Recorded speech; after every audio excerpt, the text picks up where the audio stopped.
I'm Kirsten Haas, Director of Membership Services for the Greater Reading Chamber Alliance, and today I'm joined by Kendra Cook, who is Curator at the Boyertown Museum of Historic Vehicles. So thank you for joining us today. Thank you for having me. So why don't we start out, why don't you tell us a little bit about the museum, its mission, what you have there, besides just saying historic vehicles. Okay, so the Boyertown Museum's mission really is to collect, preserve, and then educate about road vehicles that were built here in Pennsylvania. Oh, okay. In our great state of PA. So, we just by default sort of have a lot from Berks County. So a lot of it is super local. So it's neat because it's a car and a carriage and a truck museum, and it's also wrapped in with a local history museum. Oh, that's fantastic. Yeah. But all the vehicles are made here in Pennsylvania? Almost all. We have a few exceptions. You know, for example, we have an early electric car from the 1920s, which is not Pennsylvania built. They built them in Pennsylvania. We just haven't got an example, but we have an example of it to show people to that's see. Fantastic. You know, so if there's a particularly historically significant piece that we just can't get a PA example for, we will try to have something there to show. But for the most part, 95% of the vehicles are Pennsylvania. So how does the museum get vehicles? Most of them have been donated to us. We do take some things on loan as well, but most pieces have been donated. In particular, a lot have been donated to us by our founders. Okay. Our founders were Paul and Erminie Hafer. They were a married couple, and Paul was at one point the president of the Boyertown Auto Body Works. Okay. And we are in that factory building. Oh, wow. Yeah, so he really kind of had this vision of collecting and saving these pieces of Berks County history in southeastern PA. That's really where he was concerned. Okay. So he went out and got a lot of this stuff, and he would just turn around and donate it to the museum. So since he passed away in 2004, we have expanded the mission to be all of Pennsylvania. Okay, that's pretty cool. So in getting vehicles for the museum, like, do you guys have like a list of vehicles you'd like to have that you don't have? And do you have like a place where you put out like, hey, we need this, and people can just go and say, oh, I have one of those sitting in a barn in my yard? We haven't really publicized that list too much. There's definitely things that are sort of especially on our radar, and we have people that are car people or whatever, and they kind of have that in mind for us. Okay. But it's a long list. There was a lot of stuff built in Pennsylvania. It's really pretty astounding. I was going to say I had no idea. Yeah, that even had a car history like that. Even right here in Reading is pretty extensive. Wow. It's just as long a list of manufacturers here in Reading as Philly or Pittsburgh. It was really quite a center of innovation here. So as curator, what is your role at the museum? So for the most part, I deal with exhibits, kind of trying to take this mountain of information we have about a vehicle and putting it into a sign that someone would actually reasonably read. But we have a newsletter for our members, which has historic based articles in it. Do a lot of that research. If someone comes to us with a donation, I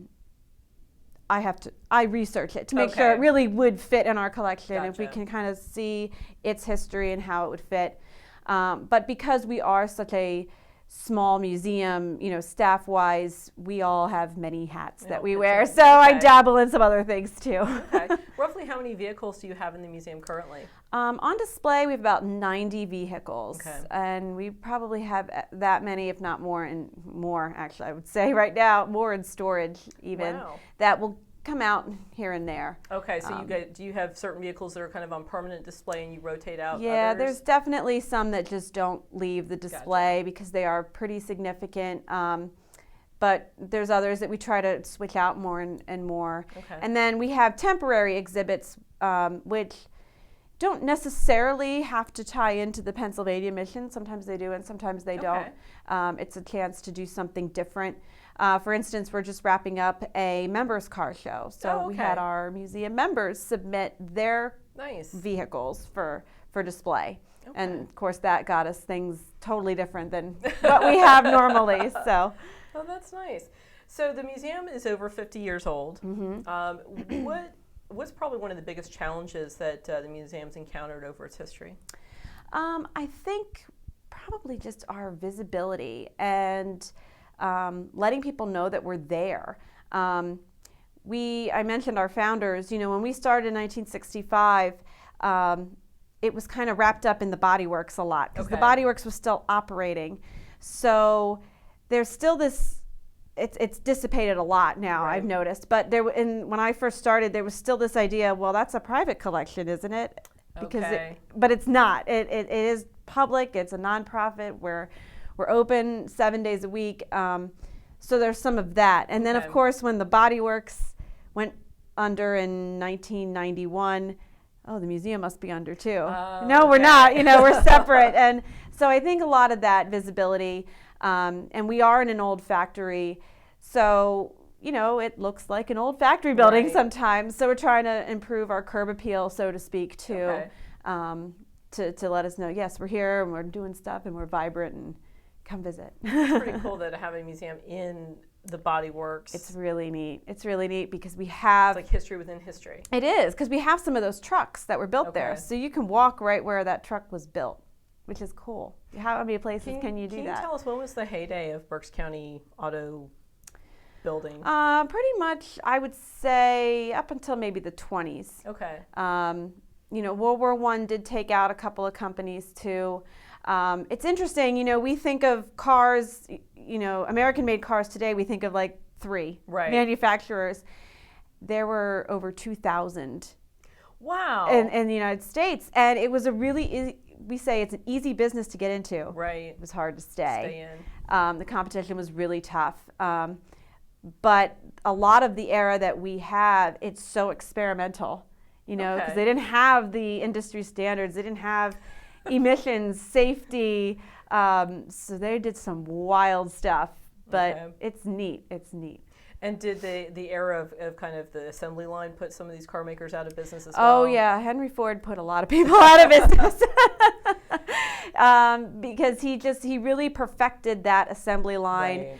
And a lot of the things, here in Reading, for instance, if you look at some of the factory photos of here in Reading compared to the Model T, there's no way they're going to keep up. They're just not going to keep up with the volume and therefore get the cost down like he could. So, yeah, he put a lot of people out of business. Well, no, earlier you mentioned the first electric car, one of the electric car that was made.